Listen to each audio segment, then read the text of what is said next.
Welcome, everyone, to the Talking Kentucky College SportsCast postgame show. My name is Coleman Scott, and I would like to be the first to wish everybody a very happy basketball season. This comes at a good time.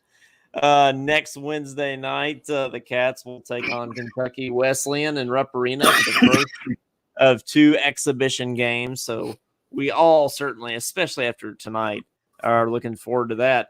It's been a second since I've been on this post-game show with these guys. Brad Harvey and John Hammonds are joining me. In the past couple weeks, I've experienced the highest high of Kentucky football in some time and the lowest low of Kentucky football. Well, you're at the lowest of lows right now. I can assure you. Oh, I noticed, John. That's for sure. No, let's talk about the Vandy game, John. Yeah, well, that before tonight, it was the Vandy game. I think tonight is worse. Yeah. But in person, let's just jump into that, right? Like, I mean, you had the Ole Miss game, like absolutely monumental win, one of the best wins in UK football history. And then you feel like you kind of steal one back. You can kind of erase that South Carolina game. You feel good about playing Georgia close at home, and you feel like, man, like maybe the fluky part of this season was just the South Carolina game was a clunker, and South Carolina is better than we thought they were. I think the true identity of this team is a team that can go on the road and beat Ole Miss. And then you turn around and you lose to Vandy, who granted just beat Alabama, but you beat yourself in that game. Vandy did not beat you. You absolutely beat yourself in that game. And then tonight was just an all systems failure, obviously. And so now we kind of got to talk about, where we are, not only for the rest of this season, because in some ways, the signs have kind of been there. Yeah. I think the signs have kind of been there, though, for me. I mean, offensively, this team has been anemic, and I mean anemic from the very beginning of the season. Offensively, there has just been basically no pulse. I beg to ask you guys the question, is this the worst offensive team in the Mark Stoops era? Well, because I tend to think it is. I got something here, Coleman. I just kind of want to bring up, I mean, we have continued to regress, okay? We haven't beaten Tennessee since 2020. Haven't beat Vandy in Florida and South Carolina the same year since 2021. We haven't won a bowl game since 2021.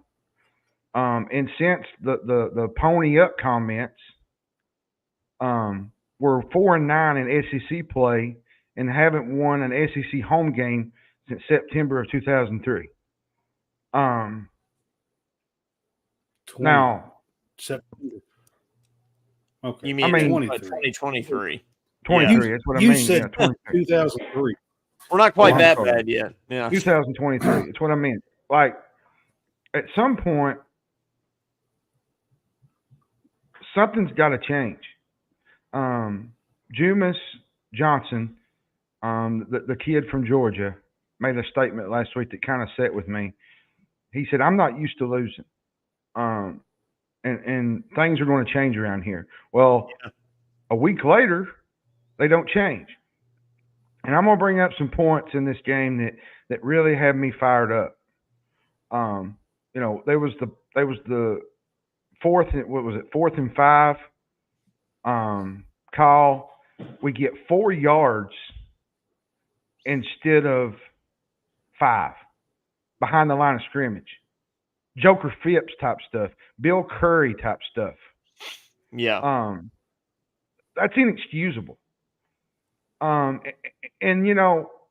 at some point there has to be some accountability. Me and Brad talked about it before we got on.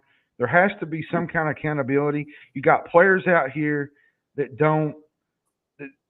there's no fire. They act like they don't care. They don't have any desire to be on the field. He's burning down the house. And I'm going to be honest with you. I've lost the ability to care what happens the rest of the year. And if we don't play any better than we did these last 2 weeks, Auburn's going to beat us with the offense that they got.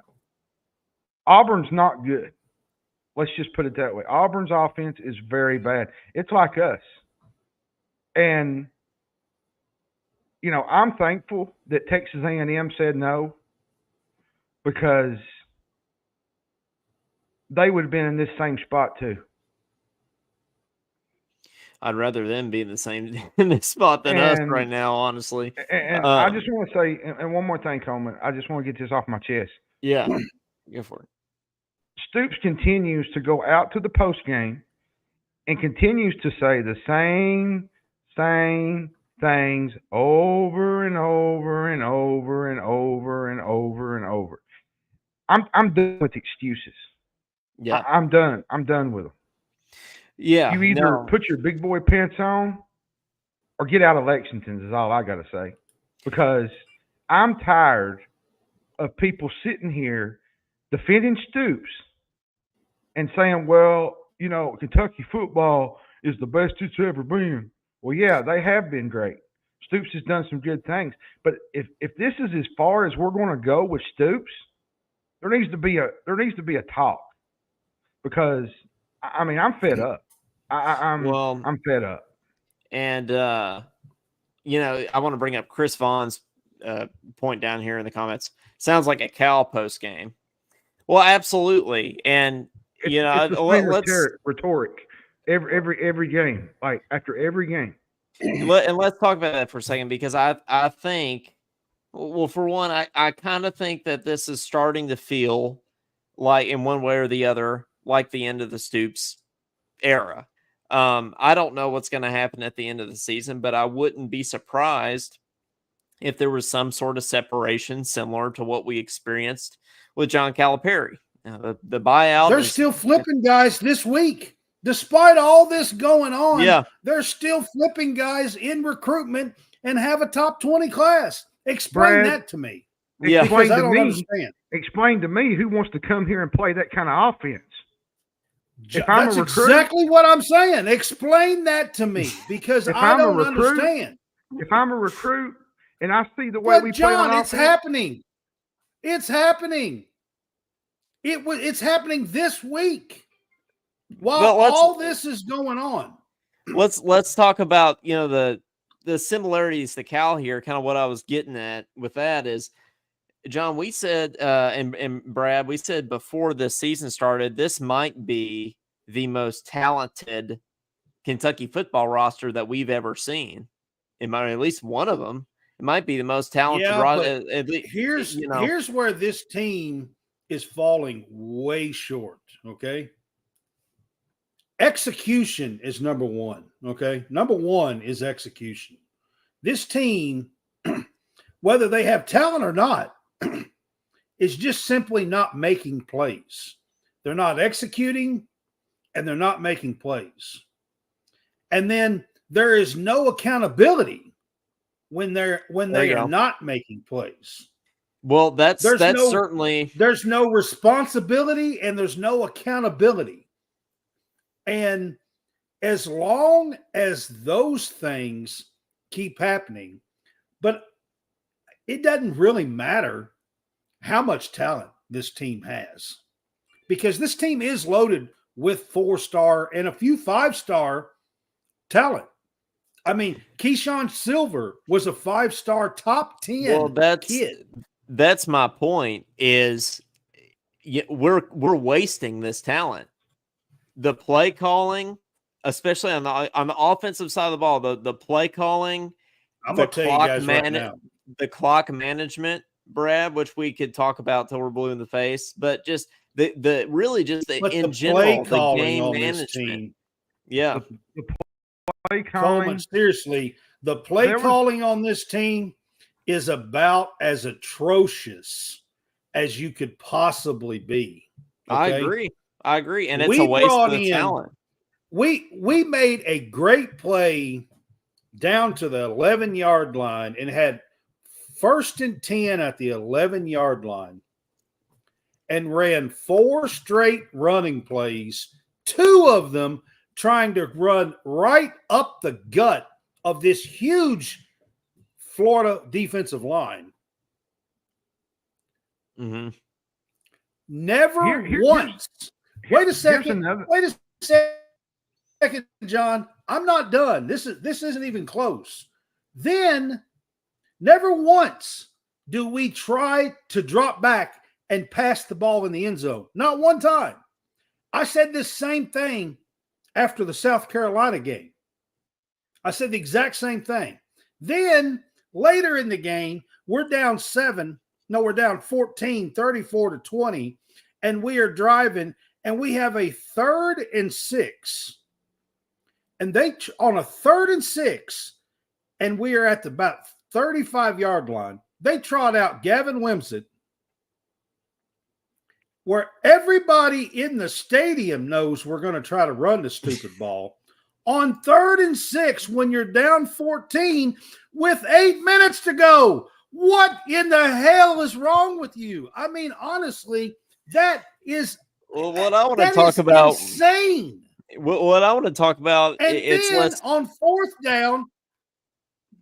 4th down, they throw a little screen pass out in the flat and get 1 yard. Oh yeah, no, you don't have to tell. You don't have to tell me what I want to talk about more so. It's 3rd and 4th down, and you get a touchdown, and you're at the 30-yard line. Maybe more so than maybe. I don't know. Maybe you might want to try to get a first down. More so than the play calling. Here's another thing too, Coleman. To give you some inclination of how football is supposed to work. Well, and here's two maybe you try for a first down. I want to bring out. You know, you had Gavin Wimsatt come in the game and get 4 yards to the 1 yard line, right to the 2. Instead, you jerk him out of the game, and you bring in Brock and try to do a quarterback sneak when he was getting yardage up to the goal line. Yeah. Wait a second, John. How about like other football teams? Watch around the country at any game you want. Pick, I don't care, Tulsa and UTSA. I don't give a shit who you pick. Look around the country, and when you have 4 plays inside the 10-yard line and you're trying to score a touchdown, maybe, just maybe, you might drop back and try to put the ball in the end zone. I don't know. I mean, it's a foreign concept. I know most people don't try to score. I don't understand. Yeah. So I mean, really what I want to get at here is the clock management, right? At the end of the first half, it continues to be a thing with Stoops. Yeah, you have 40 seconds and you call a timeout with 9 seconds to go. Yeah. And then you take a knee. And then you call a timeout in the 3rd quarter, or maybe it was the 4th. No, it was the 3rd. You can't even get lined up with your personnel, and you waste the timeout because you can't get anybody out in the huddle and get them together. That's coaching. I don't care who you are. That's not being prepared. That's not having accountability. And how do you not know how to run your team out there and get play together? Like, come on now. I mean, I think that this is one of the. I mean, well, let's go back, to the original question that Brad asked. Is this the worst offense of the Mark Stoops era? Because I'm kind of thinking it is, because even when we had Lynn Bowden, Brad, when we had Lynn Bowden as our quarterback, we still went 8-4. Exactly. And you go back and you look at like Wilson, and I mean, you go back and look, I mean, and then compare this team and just the play calling and everything else that you put with this. I mean, I don't know. I can go back and count numerous this year times that we have had the ball within scoring range And not once have we ever dropped back and tried to throw the ball to the end zone. You To be know, fair, we did Guys- that tonight. We did you know that what? tonight. You know son. what makes me mad is the comments that Stoops said in the post game. Okay, Coleman. Yeah, I didn't He- even listen to this. So he I'm said I curious. didn't listen. there was I two didn't things. listen. There was two things that really peed me up. He said, I have a lot of confidence in Bush Hamda. And then he said, and then on another one, he said that we just have to play better. Well, you said that 3 weeks in a row. Yeah. I mean, he's sounding like a broken record at this point. And here's the thing, when you are a top 10 paid coach your longest tenured coach in the SEC, first of all, now that Saban's retired, but you're a top 10 paid coach in the country, and you got to produce like one. In the past couple seasons, he has not. I'm not saying that Kentucky football has to go win SEC and national championships, but you can't do stuff like this. You can't throw up clunkers against bad Vanderbilt and Florida teams, and especially at home, right? I was going to come on here if we found a way to win. I was just going to talk about next week. I don't really care about this game because you've got to go beat Auburn at home. You've got to win these big time home games, and we haven't been able to do that. We're not even going to beat Auburn at this point. Listen, I think Auburn's ended up being much better than the record shows. I think as bad as they played, we might not even beat Auburn. I know, like our offensively, I think we're probably worse than Auburn. I think they're going to put up more points than us. Yeah, we just got lit up in all three phases tonight. You know, how do you explain, guys, the special teams mishaps, the dropped, Listen, kick returns? I told you snaps. No, wait a second. I told John because you wasn't on. I told John, what was it, last week when that happened against Vandy? I think that's when it was. Yeah. I told John then there is no chance that he would trot back out on the field as my holder. There's no chance. The problem that we are having with this continuing is that there is no accountability. You can't allow these mistakes to happen and then let them trot back out on the field like it doesn't matter. It matters when you don't score these points. It matters when you let balls go right through your damn hands and get interceptions. It matters. It matters when you hold a guy just because you're beat. It matters. You can't let them do it over and over and over on the field like it doesn't matter and you don't care. Because that is what is happening. Obviously, we've seen that with on the football side of things, right? Like we've seen that with the drops and the football mistakes, but we've seen it with these unsportsmanlike penalties and the trash talk and everything. And I saw it tonight. You're talking about the Wilson Berry, the drop in the, you can't let him continue to trot out on the field like it doesn't matter. Well, you had the Dane Key, thing last week with the unsportsmanlike and everything, but even tonight, we're down, 20-6, and Berryon runs the kickback, and then our players start doing the gator chomp at the crowd and everything. Guys, we're down 20. Like, don't be doing the game. We have no room to talk. Like, we're acting like we own the place, and we're getting our butt kicked. I don't understand that, Brad. It's like this team has a chip on their shoulder that they shouldn't have. They don't deserve. Yeah. And more than a chip. A chip trainer. The only chip they have is a damn penny chip or something. I mean, I mean, you know what I mean? Like that's just crazy talk that to think that they have some kind of a chip. Well, I I mean, mean, maybe, I don't know. This whole team, in my opinion, is an absolute mess. Barry says, From "What's his top to bottom. buyout?" Barry says, "What's his buyout?" I can't remember. Isn't it like I'm 40 I'm million? pretty sure I think it's 44 million. Pretty Yeah, sure. 40. It's higher than Cal's would have been Yep. when he left for Arkansas. Yep. A little bit. Cal's was And like okay, 34, and his is 44. I'm pretty sure. well, and guys, we could sit here and break down the game all night, but that's not that's not really going to get us anywhere. It was a terrible game. What I think we need to talk about, and what I'm interested in what you guys think, is where do we go from here?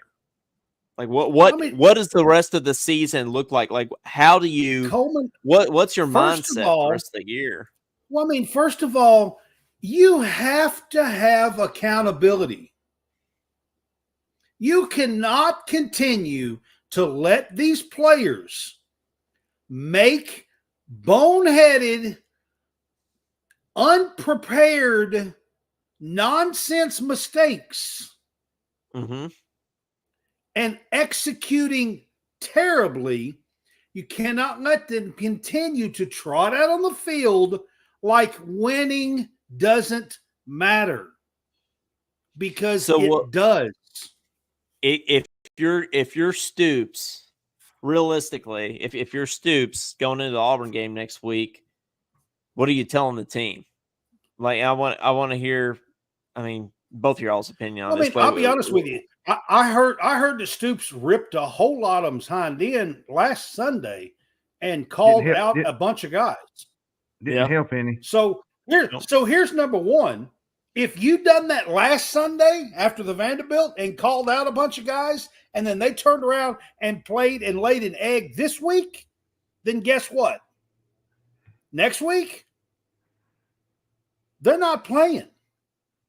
And I don't give a crap if their name is Barry and Brown or Dane Key or Brock Vandergriff or Eli Cox or whoever it is. I don't care who it is. Next week, they're not playing. I would rather take a loss knowing that I am teaching my team that that's not going to be stood for.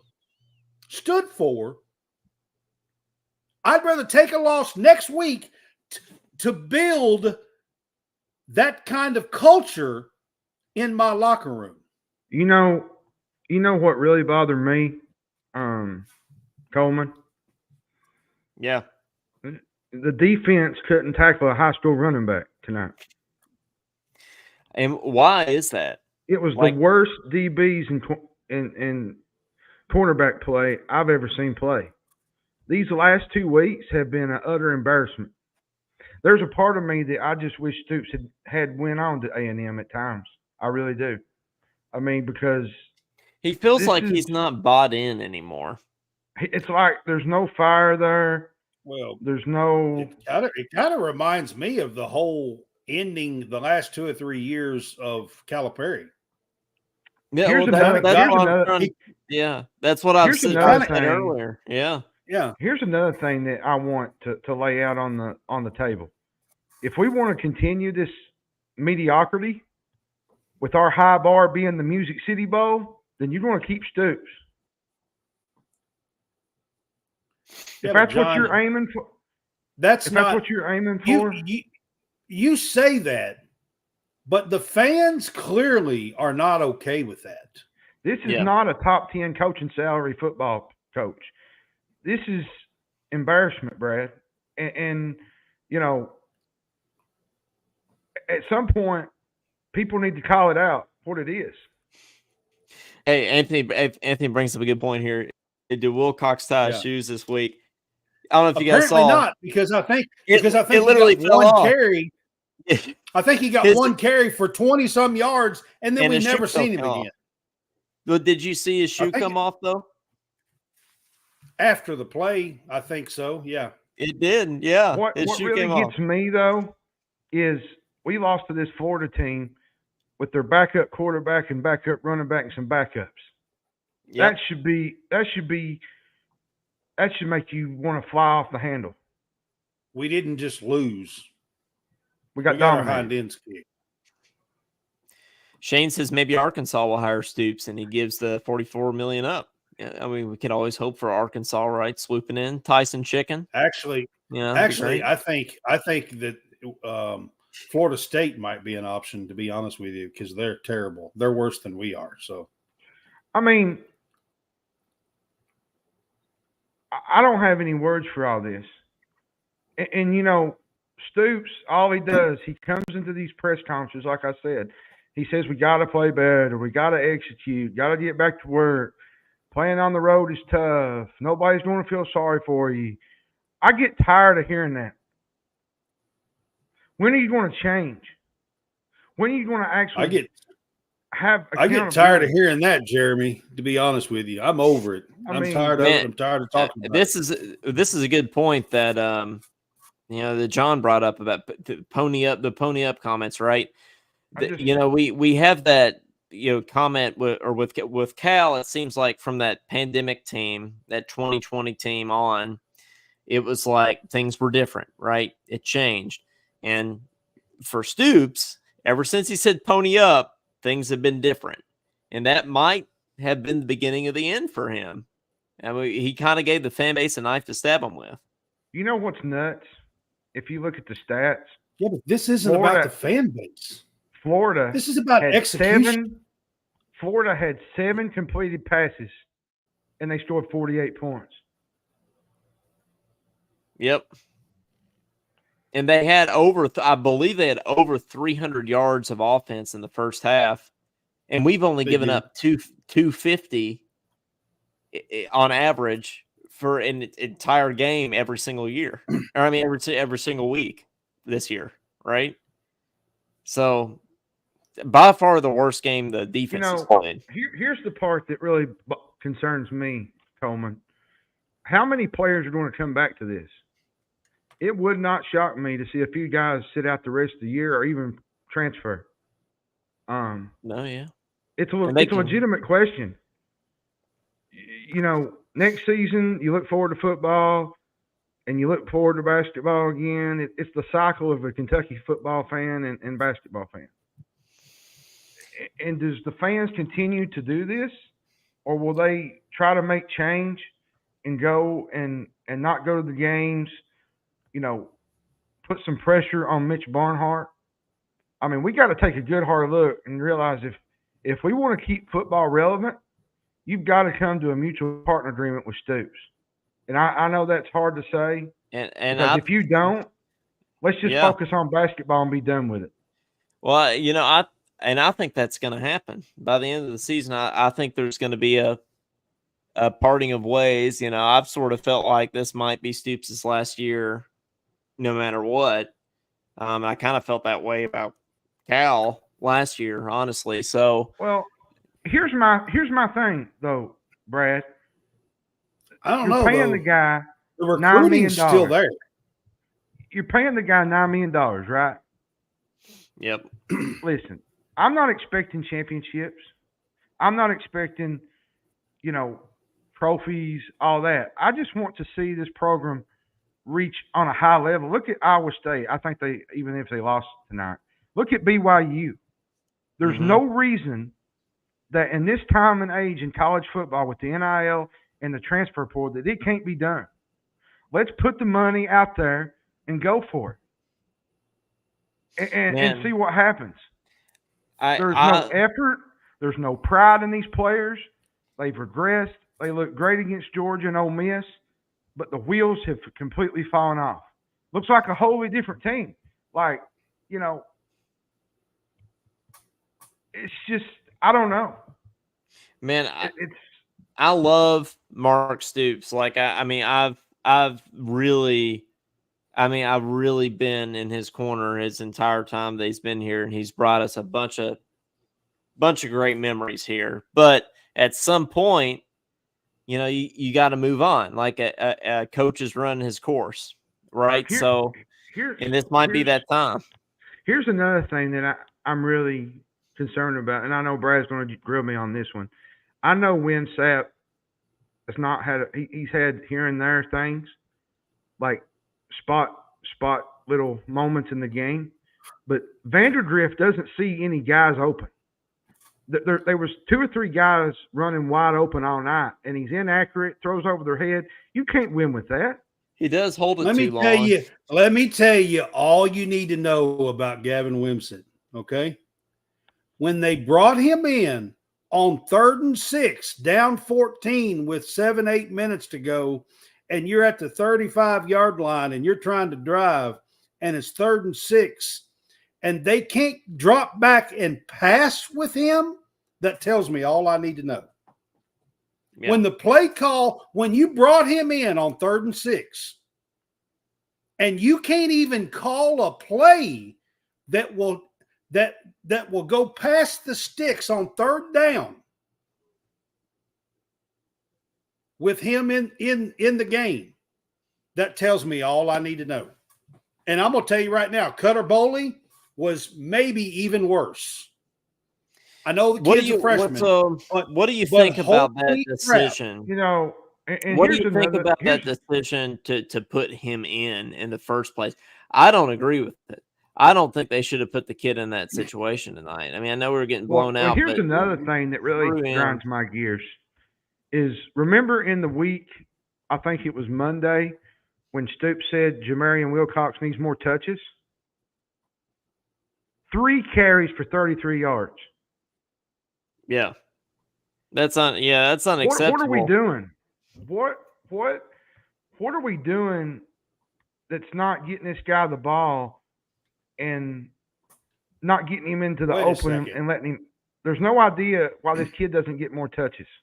Yeah, I don't understand. He lost his John, shoe again. I've been saying that all year long. But don't worry, he just lost his shoe on the way to the plane. Before this season started, I talked about Jamarian Wilcox, and I talked about his potential, and I talked about that he could be the key to our running game. I've been talking about him all season long. I don't understand why they take him in and out of games and he gets very few touches. He's the only back on this team that has breakaway speed. He's the only one. How do you even make sense of that? Of them taking, like, only giving him 3 touches? He's the only one. I'm telling you, there is no sense to it whatsoever. It's insane that he's not getting more touches. I know everybody's talked about Chip. When's Chip coming back? Chip this, Chip that. Chip had 373 yards last year, as a senior, by the way, at Ohio State. Let's not anoint him the king, okay? He's if you want to grind out 2 or 3 yards, 4 yards, okay. But I'm telling you right now, Wilcox is the guy. Yeah, and he's been the guy. I'm going to tell you something else too, Coleman, that kind of, grinds my gears too. The thing that don't get talked about enough is we've regressed at developing offensive linemen. It used to be a pillar of the program, and now it's a major weakness. Exactly, and that's me and Brad had that conversation with about John Schwarman this week. Since he passed on, and things changed, and we went into a new direction, it's not been the same. The big blue wall is the big soft wall now. I absolutely agree, and I mean that's another like Cal parallel. Let's go back to the Wilcox thing. It's like we all said, why aren't we playing Reed Shepherd? Why aren't we playing Rob Dillingham? Well, it's like, why isn't Wilcox getting more touch? It's the same. It really does. I mean, the kid is literally, Wireman is saying like 11 yards per carry, but the kid is literally averaging like 7, 8, 9 yards a carry this season every time he touches the ball. Well, I'll just tell you, since those pony up comments, they're 2-10 in the SEC and they're 5-9 overall. and you just don't make those comments like Stoops made and expect to get the fans back. And I think Matt Jones brought up a good point. Listen, I'm not the biggest Matt Jones guy, but he brought up a good point about it. He said it feels like the fans have lost. Stoops has lost the fan base with what he said in those Let's comments. be honest. Yeah. Matt Jones don't really know football. I'm just saying. And he'll tell you that. He'll tell you that. He don't really know football. So I want to go back to Cutter Bowley just for a minute. Yeah. Yeah, Brent, do you think he should have ever been put in the first place? I mean, I don't have a problem with putting the kid in. Like, he gets 4 games. This was a blowout game at the end. I don't have a problem with putting the kid in. You want to know what my problem is? What's that? The play calls. With him in. Okay. Yeah. His very first snap, you throw an out route to the sideline, not the short sideline, the long sideline. Okay. And you direct him to throw this out route, and he's a true freshman, his very first time in. Okay. And the kid, there's a defender that's waiting on it. Mm-hmm. And he throws it anyway. He's a freshman, pick 6. Okay. Then I'll be damned. I have never in my life, the next play, he trots back out the same sideline against the same defender. They run the exact same play, an out route to the sideline, and it just so happened the defender missed that one. They run the exact same play for this kid. His first 2 snaps were damn near pick 6s. I mean, you can't even make that up. It goes back to coaching, right? Like, you know what? Is it safe to say, Brad and John, that you think this season, the failure of the season so far is on the coaching staff? Some of it. 100%. I mean, well, no, I'm not going to say 100. Listen, I think some of it goes on the players. I think a lot of these players are just got their heads right up somebody's, you know what, and they are just not playing and executing, I mean, the way that they should. I mean, Wilson Berry, where is that come? Like, our special teams and field goal kicker has been perfect. Not only this year, but a whole lot of last year. Where does that come from? Where all of a sudden are we having that issue? You know, I brought this up. Me and my dad had this conversation tonight about the whole NIL stuff. Coleman, we was talking at halftime, and look at Indiana. Okay, they hired a new coach, and they're a top 15 team in year 1. Yeah, it can be done. Good point. And that's Indiana. Here's what I'm gonna say. Honest. That's a miracle. That's a miracle in itself. And let me just say what I'm gonna say. I know it's the Big Ten. This is the SEC. I get that. But at the same time, and their schedule's been trash up to tonight. At the same time, if you bring in the right players and bring in the right personnel, you can make things change. Yeah. Look at their offense. Yeah. They've scored 40+ in 6 games. We're not doing that. That's what I'm saying. 40. Yeah. Like, Kurt Cignetti is one of the best coaches on the market. Well, he's not on the market now. He's in Indiana. But before he left James Madison, he was one of the coach. He's one of the best guys on the market. And and he takes chances. He goes after. They beat Nebraska today, 56-7.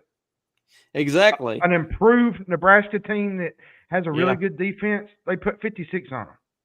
Well, And you're telling me that an But offensive John, coordinator, how many coaches has Indiana hired in the last 30 years I get that, trying Brad. to do this same thing? I get Okay. that, but I'm I'm not talking from, about a few years. I'm I'm talking talking about from an 30 offensive. plus years. They have I'm talking hired from an coach offensive after coach perspective. after coach after coach trying to hit this. They did hit the lottery. This coach is I mean, they may have a chance to win the Big Ten, but the chance that that happens is slim to none to start with, is what I'm telling you. I get that, Brad, but at the same time, I'm kind of going after their offense. You bring an OC in and you let him do his thing, you see the results. Haven't we been doing that? We've been bringing OCs in for 4 straight years. Yeah, I don't think it's OC. You can't tell me it's the OC. Stoops No. has his hand in all this. I Yeah. don't care what anybody says. I don't care. If he does, he does. I mean, it's not going to change. We've been bringing in OCs. Who wants to watch 3 yards in a cloud of dust? That's very true. Because that's basically what we're doing.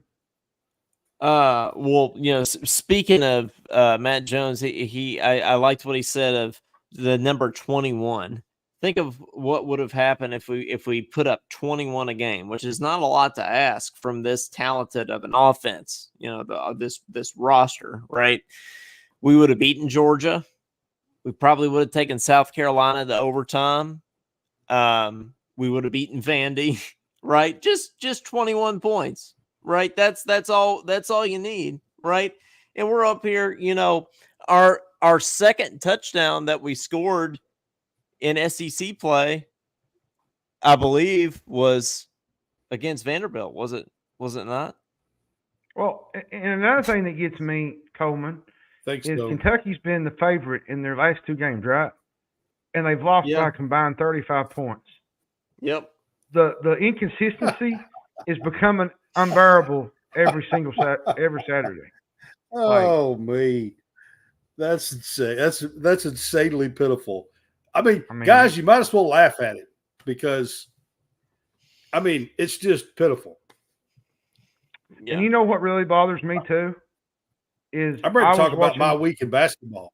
I was watching the end of the game, and Barry and Brown had his head in Vince Merrill's lap. It looked like he was crying.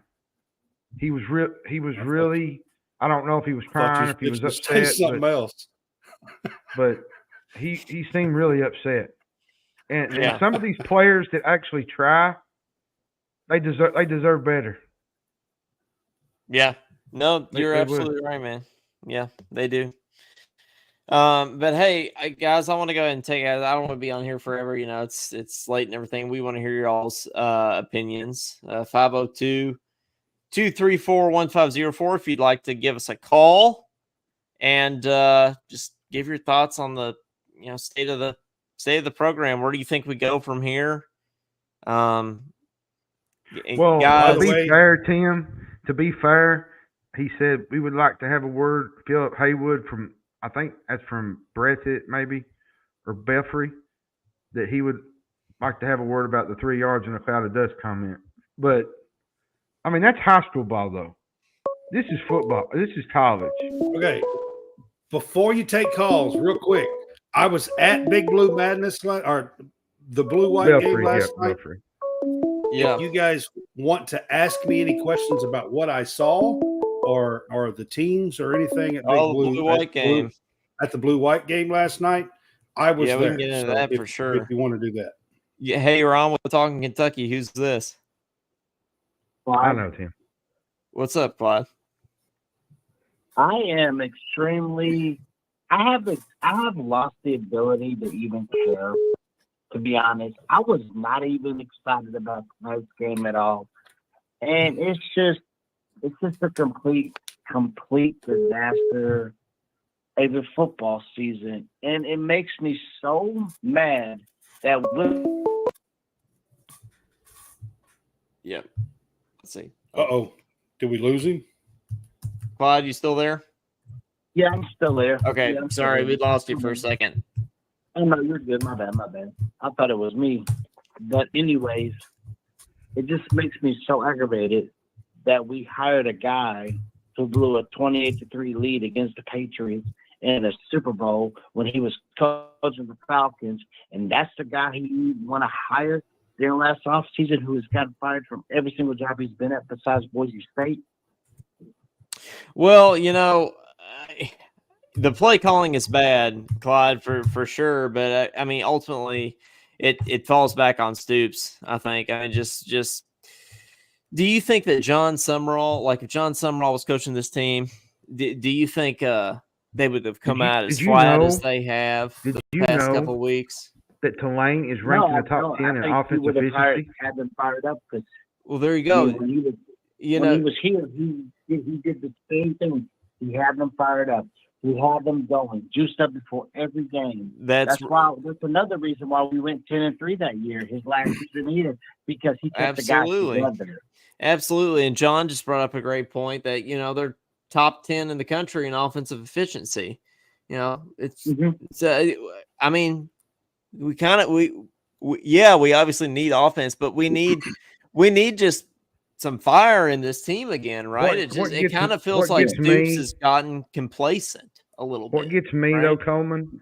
Yeah, he has, and he's lost the ability to care, and he's so checked out, and it's just aggravating. And I agree with John. I wish he did take the Texas A&M job because he thought about it for a single night after we beat Louisville. And then he went home the next day acting like nothing even happened. He brushed it off under the rug like nothing happened when something did happen. Because the news was out and people want to say, well, it was fake. I don't think it was fake. I don't think it. Obviously he didn't take the job. And what gets me, Coleman, is one second, Clyde. Just 1 second, Clyde. I gotta let John say something here. What gets me is Liam Cohen is doing his thing with the pros, right? Yeah. And then you got John Summerall going out and they're running an offense that is absolutely incredible. And then you got Shannon Dawson at Miami doing his thing. Yeah, they're all killing it, right? Does that not tell you that there's a problem with Stoops? Well, I think you're exactly right, John. Like that's what I'm saying too, right? I mean, like it ultimately, that's what I was telling it falls on the head coach. Ultimately, Clyde, like John was saying, just that you got Liam Cohen doing his thing. You got Shannon Dawson. You got all these guys out succeeding in other places. Who's it fall back on? It falls back on Stoops, right? So exactly, and you can't just continue to hire offensive coordinators year after year after year. Now it's what he's been doing, and it's not working. And I'm gonna be honest. I don't know if I've said this before, but the first interview I saw with Hampton, I was not impressed. It's just his vibe. Just it settled well with me. In my mind, I'm thinking, we made probably a bad hire in what we have. And he just doesn't know what he's doing, man. I mean, I don't know, man. It's just bad. And quite frankly, I've checked out on football for the rest of the year.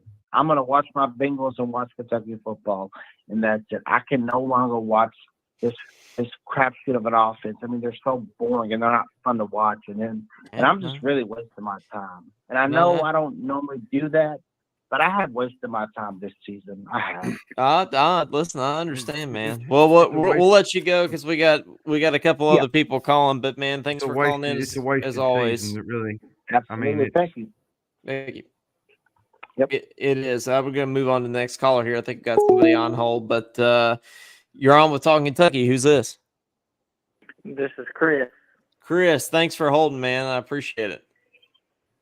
No problem. What you got for us? The play calling's gotta change. And then especially when you get down on what was it? Third and fourth down right there at the goal line. Right there at the goal line, man. It happened against Vandy too, right? So it's just and we keep running the same exact plays. You cannot run up the middle. Why don't you do zero plays to the end zone? Maybe do a little bootleg. Somebody's going to be Zero. open. on a little out route. Yeah, man. Like we gotta have some kind of creativity, or right? I mean, we are the most predictable, and I think we even said this last year with Devin Leary. We are the most predictable offense in America. Like the other team knew what we were doing before we even did it. Right? Well, and another thing that I Especially brought out when you today get on was, third and fourth down and you do the little check downs. Yeah. did you see the 4th down and 2 Um, where he It's threw it just- out to it's just Dingle? bad. The And then little you got defense. The defense couldn't stop anybody. Yeah, no, man. Yeah, it's extremely frustrating when you get down to the goal line and you can't put any points up on the board. Seems But it seems like there's a lot going on. It seems like there's a lot more behind the scenes that I don't think we know about chemistry wise. there I might don't know be. what it is, And- but like it seems like everybody's not on the same page. Well, like I certainly heard last year that there were a lot of chemistry issues. That let's see. the We phone got is another awful chained in that. yeah, it's it is. Yes, they are. It's But awful let's chained in see. that. Let me put this guy on hold real quick. Let's see. Let's see. Let me go back here. You still there, man? Can you still hear me? Do we still got you here? I don't know if I do or not. I don't think we do. Okay. Well, hopefully somebody. It's hard when you don't have when you don't have somebody answering the calls. It's just us running the show here. We don't have a Shannon the dude or anything. But if you're on, just go ahead and call back. We got 2 more people calling back here, but I'll answer first one here. You're on with Talkin Kentucky. Who's this? Hey, this is Jared Murphy. Jared, how's it going? What's up, Jared? Good. Hey, just a couple points there. Watching the game tonight, it's almost like the defensive players have just lost all connection because they know the offense isn't going to score. Like we got that big interception, get it to the 10-yard line, and can't get any points off of it. And the defense is just staying on the field the whole game. It's just a backbreaker, man. Like, I mean, that could be like a big moment, like a big just game-changing play, right? I mean, like how could you possibly not capitalize on that, right? Like the defense is doing everything that it possibly can to help the offense out. I mean, you get what was it, like a 63-yard interception? You get the ball at the 10-yard line and you're not able to capitalize anything off of it. Man, it's just like totally deflating. I think that's when, I mean, I really don't think the game anything was going our way all night, but it seemed like in that moment, like that's when I knew for sure that we were going to lose, Is there anything going on in the locker room that, we don't know about? Like, well, before I lost, a disconnect with the team. I mean, yeah, it's just straight up. But before I lost that last caller there, I was kind of talking about how it seemed like we knew that there were some after last season, everybody kind of knew that there were some locker room issues last year. And I certainly, I mean, I think there's got to be something going on this year, right? Because I mean, you can just tell by looking at the sideline that there's some chemistry issues going on with this team, and we obviously saw some of that in the in the end of the Cal era at UK too. He kind of lost the locker room, so I think there's a lot of parallels between those. And I got a question for Brad. How good are the freshmen going to be for Kentucky men's basketball? Okay, sweet. Yeah, I'll let him go off that. Yeah. Trent Noah and Travis Perry. Of course, I'm partial to Trent Noah being in the mountains. So how did those 3 freshmen do? All right. Well, we'll let him. Okay. I'll let him go off on that here. But man, thanks for calling in. We really appreciate it. Thank you. All right. Thanks for watching. Yep. Mm-hmm. Yeah. All right, John, Jared. So it was great to be there last night. You have no idea. It was a wonderful, wonderful experience. I've got to greatly appreciate Cammie Moore and also the men's SID, Deb Moore as well. So both of them. I got to start with that. But the freshmen, I'm gonna be honest with you. I thought that Colin Chandler last night was the MVP. I know Andrew Carr had 25 and he was on the blue team, but Colin Chandler led the white team with 19 points. He was 7 of 10 from the floor and was excellent all night long. Very efficient. Had some steals, had a couple of tomahawk dunks. He was fantastic. Man. I'll let you answer that, and then I'll get back to what I was saying. All right, you're on with Talkin Kentucky. Who's this?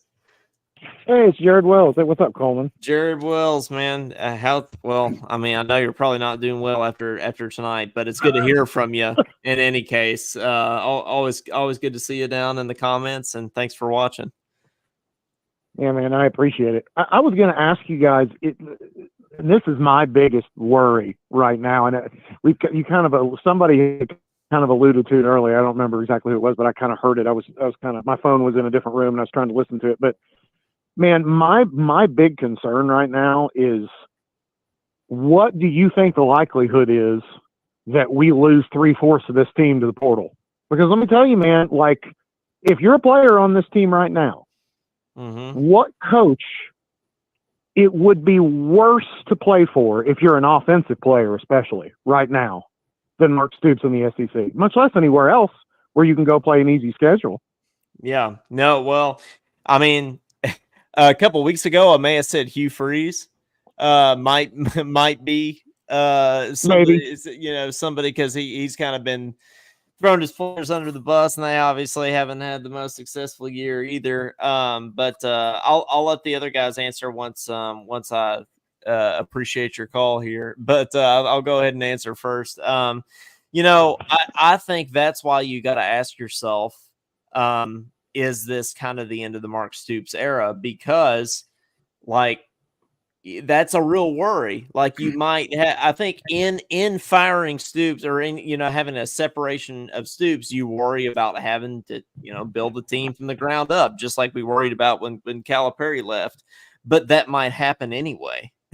Right. and right. this is kind of seems like an organic ending to the Stoops era in some ways. Is like, maybe it's time for a complete reset, because guess what? If Stoops can't get it done with this coaching staff and with this roster, then when is he going to get it done? And the SEC is only getting better. So right. Yeah, and I'll just ask one more thing here, and then you guys can kind of go over my question or whatever you want to do, and then I'll get off here and clear the line for somebody else. But a bunch of us have mentioned it already, but just the idea that Stoops has continued to hire people at offensive coordinator that the jury, that the data is not good on, is something that absolutely drives me through the roof. I mean, you hire a guy like Scangarello, who was fired from every OC job he's ever had, by the way, and was in the process of being fired by the 49ers as quarterback coach, who wasn't even a play caller at the time. Mm-hmm. Right? And then you go out and you hire Bush Hamden, who had a chance to be OC at Missouri, but they decided to pass on him, and he went to Boise and had a pretty decent season. But the same thing had also been fired from most of the other play calling duties he'd had, including a Washington team that went to the playoff with maybe one of the best head coaches ever in Chris Peterson. So you hire guys that are struggling to maintain or put a good offense on the field when you're Mark Stoops and know that you can't get an offense on the field on a good year anyway. How does that make sense? And how, when those hires get brought up to Mitch Barnhart, does he not go, yeah, that seems like a good idea. You can't get a good offense on the field, so let's hire a guy that can't do it either. That'll really help. So I don't know. I'm curious what you think, man, of like how much of it does fall on the OCs and how much of it just falls on Stoops. Well, I think in years past, with guys like Shannon Dawson and Eddie Graham, who had very high-powered offenses before they got here, I think a lot of that is on Stoops. But I'm not sure how much of that is on is on Stoops when it's guys who can't put a good offense together in other places, like we've had with Scangarello and like we've had with Hamden. I think the exception to that rule might be Liam Cohen. But True. so how do you explain? I mean, first Liam Cohen year, was pretty wildly successful. Pretty good. So how do you explain the complete just crash in his second year here? That's what's confusing to me. He didn't have number one, Will Levis. He didn't have Will Levis. Sure. And he didn't have Wandale Robinson, who bailed Levis out 9 times out of 10 when Levis just chucked one downfield half the time. That's what he's doing in the NFL, and he's throwing 10 interceptions a game. But he doesn't have a world-class receiver. He did have this receiving. I mean, he did have guys like Berrien Brown and Dane True. Key. It feels like he could have it feels like we could have moved the ball a little more last year. But they're not Wandale Robinson. All right, man, I appreciate it. Oh yeah, man. Thanks for calling in as always. We appreciate you listening. All right, thanks again. Yeah. They're not Wandale Robinson. I said they're not Wandale Robinson. Yeah. No, I mean, Wandale Robinson had some of the surest hands. When you threw it to him, he caught the damn ball. Yeah, that's what you're supposed to do when you're receiver. Hey, we'll do a last call for calls here while we're kind of wrapping up and everything. 502-234-1504. Give us a shout. Brad, what were we saying? I've kind of said my piece tonight, so I'm gonna let you all kind of. I feel like I've done that too, Brad. It's like I'm tired. I drove at a point. I'm at a point now. Yeah. Coleman, don't get me wrong. I love Kentucky football. Kentucky football is my man.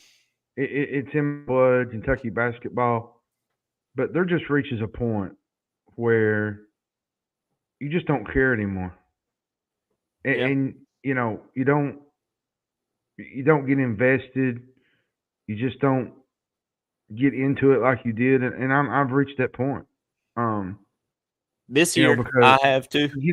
They got Auburn coming up, and then they go on the road to Tennessee, which beat Alabama today. Yep. You're looking at possibly 3 straight losses if you don't get your head out of your tail. So here's the question going forward, I feel like I've spoken my piece too. I'm tired. I drove 7 hours today. I was in Georgia, and then I drove through Auburn. I sent Brad pictures. By the way, I just wanted to congratulate you on the Mississippi State thing. Oh, thank you, man. I appreciate that, man. That's awesome, dude. I just wanted to tell you that I hadn't got a chance to kind of talk to you because we hadn't been on here. Me and Brad's had to pull the reins the last 2 weeks. So, well, Hail State, I appreciate it. But yeah, thanks for saying that, man. But no, I was out in Georgia today, so I was driving back. I drove through Auburn, sent Brad a picture, because trying to scout out the competition for next week. But then I came home to a disappointing Kentucky football game. Toughest place to play in the SEC, by the way. You think Jordan Hare's your number one? Yeah. No. The basketball stadium at the Boston. I got a quick question. At Auburn. I agree. Let's make a bet. Just a fun bet. Oh, go ahead. There's a call. So. I'll tell you what, many calls before. You're on with Talkin Kentucky. Who's this? This is Kevin Nottingham. I'm in London, Kentucky, and I was just calling, and I'm the first to admit I don't know a lot about football. Yeah. But honestly, the problem is clearly coaching and discipline to me. Mm-hmm. But how do you change it? I personally, from what I've heard, because I know he played there, would like to have John Summerall. But then you risk losing the Ohio pipeline. So what do you all think about that? And how do we, if Stoops leaves, that's the biggest thing. It's not that it's the best in the SEC, but it's the best that's ever been at Kentucky in recruiting. Well, I'll say this. I'll go ahead and give my thoughts on that first. John Summerall is my pick for the next head coach here too. I'm a huge John Summerall guy. I think he would kill it here. You do lose that recruiting pipeline, but I think it matters a little less in the NIL era and in the transfer portal era. I think we can get away with it more now than, say, 5-10 years ago. I think it, is definitely going to be easier to make that transition now. But I'm with you, man, on John Summerall. We just need to get somebody in here who could pump these guys up, who can be a good in-game coach, who can get this offense going, and really who could just run the program the way that it needs to be run in this era. It seems like John Summerall is kind of on that trajectory, and I think Stoops was the right guy at the right time for this program, and now he might not be the right guy anymore, and that's okay. Coaches run their course. That doesn't mean that he hasn't done good things for the program, because he certainly has, but it might be time to use Coach Cal's words, it might be time for a new voice for the program. And that's, I would love for it to be Summerall, a guy who knows, he's like that. I think the program really changed. Honestly, the Stoops ball of winning in the battle in the trenches changed when John Schlarman passed away. Yeah, honestly, it was a pretty immediate difference in the quality of the offensive line, and I think that is what Stoops built his identity on at Kentucky. And when Schlarman passed, we didn't have that. We don't have an identity anymore. And John Summerall was, two peas in a pod with that guy, and I feel like we need that kind of. I don't know. We need our identity back. It's sort of like. Yeah, I totally agree. The thing that concerns me is it feels like it's catch-22. Yeah, because I'd like to open things up a little bit more, but it also feels like Kentucky needs to shorten the game. When you have less talent, you make the game shorter. When you have more talent, you want it to be longer. So that's where I'm really not sure what to do. And I know John Summerall, I know they said he also do with top 10 in offense at Tulane or something, but they're not facing SEC defenses either. What would what's it look like against Ohio and these other teams when they get outside the SEC? No, yeah. No, I agree with you, man. I know it's kind of a catch-22. Sort of like that saying, Coleman, where is Richie playing tonight? The old Richie Farmer? Right, yeah. Are we expecting anything different? Because Kentucky's had most of their success and big wins against good teams like Penn State. They get to the bowl games and stuff, and they can beat some big-name teams because they're not SEC teams. Louisville every year. So that's right. I just think we have to figure out a way. What NIL, it's there. I agree with you. We need better discipline. I think Stoops has run his course, but got to up recruiting. And I've been saying all this negative stuff all night, and I'm trying to get back to me and think of something positive. Oh no, me too. It's yeah. I'm with you, man. It's just hard, It's just a tough pill to swallow. But I do feel like it's going to be hard to dig ourselves out of this hole if we keep going down this path. And I think we got to make some kind of change sooner rather than later.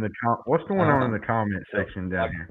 Whoever Kentucky brings in, I'd like to see him bring in somebody that brings a lot of discipline. Almost like a military. I think that's what we need. Absolutely, man. Well, I really appreciate you listening and calling in. Thanks.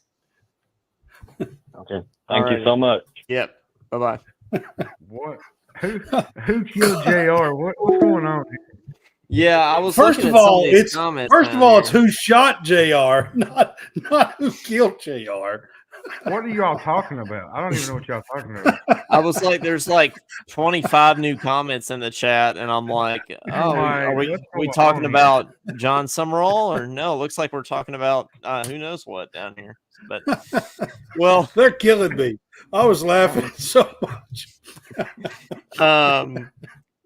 Well, I guys, don't know, again, man. we'll do another sort of last call for calls here. Hey, everybody wants to talk when we lose. Everybody has something to All say right. when things My aren't take great. on John Summerall is he has never, ever dreamed about recruiting at a level that it's going to take at Kentucky.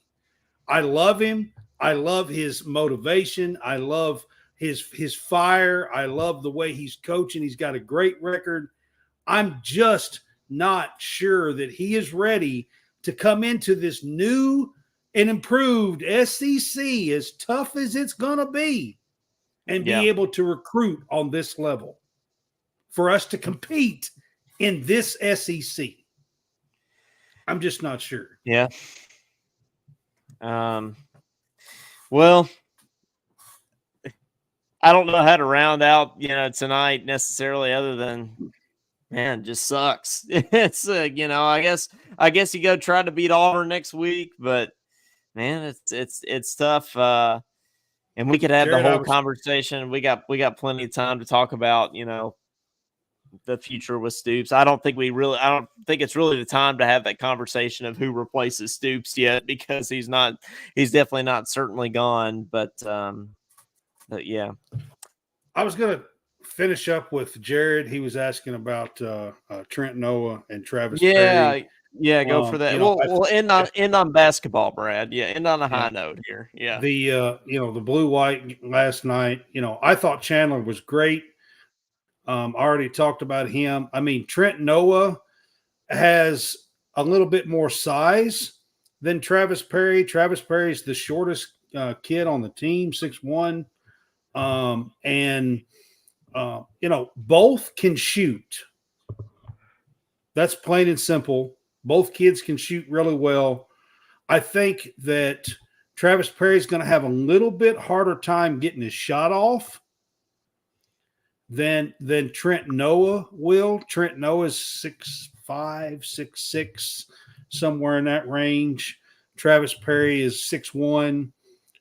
He is basically last night, he was running the point a whole lot for the blue team because Kirk Rissa was out. So Travis Perry kind of ran the point for the blue team a lot last night. He didn't do a lot of shooting. I think he had 5 or 6 points. I think he hit 1 3, I believe. Brandon Garrison did get dunked on by Colin Chandler, by the way. A really sweet drive down the lane. It was very, very impressive. I'm telling you guys, tidbit, expect Colin Chandler to be one of the 5 or 6 best guys on this team. I'm not saying he's going to be that on November the 4th, but I'm telling you guys, by February, Colin Chandler is going to be one of the top 5 or 6 guys on this team. Kobe Brea last night was off. It was one night. He was like 3 of 14 or something last night. He only had 8 points. He was off last night. So we'll see what happens this week, but he was off last night. The guys that impressed me was Owe. Owe can get it to the rim and he can finish. He's one of the few that can drive and get to the rim and finish through contact. He is strong and he can finish. He impressed me at 14 points. Owe did last night. I think he's going to need to be on the floor a lot. Of course, Carr was fantastic.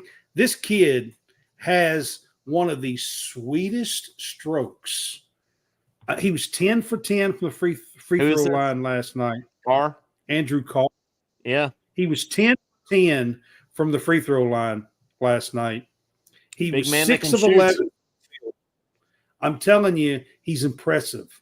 I think Carr might lead this team in scoring. Yeah. I expect him to. I think he'll be our best player in some ways. I really do. Score. But we started this episode talking about how awful state the football program's in. My background's on fire here, and then we're ending it talking about Andrew Carr and Travis Perry. So, as Kentucky fans do. Guys, we got a lot to look forward to. Got to talk about something positive. Yeah, we got to tell you. Yeah, there's nothing from football to talk about that's positive. So, well, man, guys, thanks for hanging in there with us tonight and for listening. We kind of thought beforehand, it's like, should we even do a post game show? Man, it's like, what is there to talk about? But we knew you guys had a lot of would callers. talk. We did have a lot of callers. I was like, yeah, we did. We had like 2 or 3 calling at a time. I was like, oh man, this has never happened before. What do I do? But thank you all for watching us. Be sure to go like and subscribe to both Talkin Kentucky as well as College SportsCast. We would really appreciate that. If you guys go follow us on all the things, you can give us some stars on the Spotify machine there. Throw in some love for the Kentucky women's basketball team as well. I'm excited. They're going to be Kenny Brooks. I'm excited for some Kenny Brooks. Have you? I love his entrance at Big Blue Madness. Just the slow walk out with the jacket. The swag was it was fantastic. I loved it. I have to ask you all this. What'd you, just real quick as we're finishing up here, what'd you all think about Patino being back? Do you approve? Because I do. I was all about it. But are you guys in on it, or are you kind of like, I'm not saying I don't like it. I knew at some point in time it was going to happen. My problem with it is this. He is a coach for a potential opponent. I did not like the fact that he gets to sit in and practice, that he is a current coach on another team and coming in. And, they can't be happy he was in a Kentucky shirt and everything else. They can't be happy over that. And on top of that, everybody knows, the Kentucky fans know, if the NCAA gets a chance to match us up with St. John's, they're going to do it. They're going to do it. Yeah, you can mark it down. They're going to do it. Yeah, no, 100%. I think they will too. We lose John there. Yeah, his computer might have died or something. Yeah, makes sense. We'll go on for a while here, but guys, thanks for everything. Thanks for checking us out again. Like, subscribe. He said, Georgia I got to run. Moore's the real deal, boys. This girl, yes, she is. You guys know, Georgia Moore has a crossover that is lethal in this women's game, man. I'm telling y'all watch. And Clara Strack and Clara Silva are huge and the real deal down low. I'm just telling you. They're going to be good. There's always positivity in basketball. There's not always positivity in basketball, but right now there is. So on the men's and women's front. So look forward to that starting next Wednesday. And just thanks, guys, for watching. We appreciate it. And for Coleman Scott, for John Hammonds, for Brad Harvey, this has been the Talkin Kentucky and College SportsCast post-game show. And we'll see you folks next time. Go Cats. Go Cats.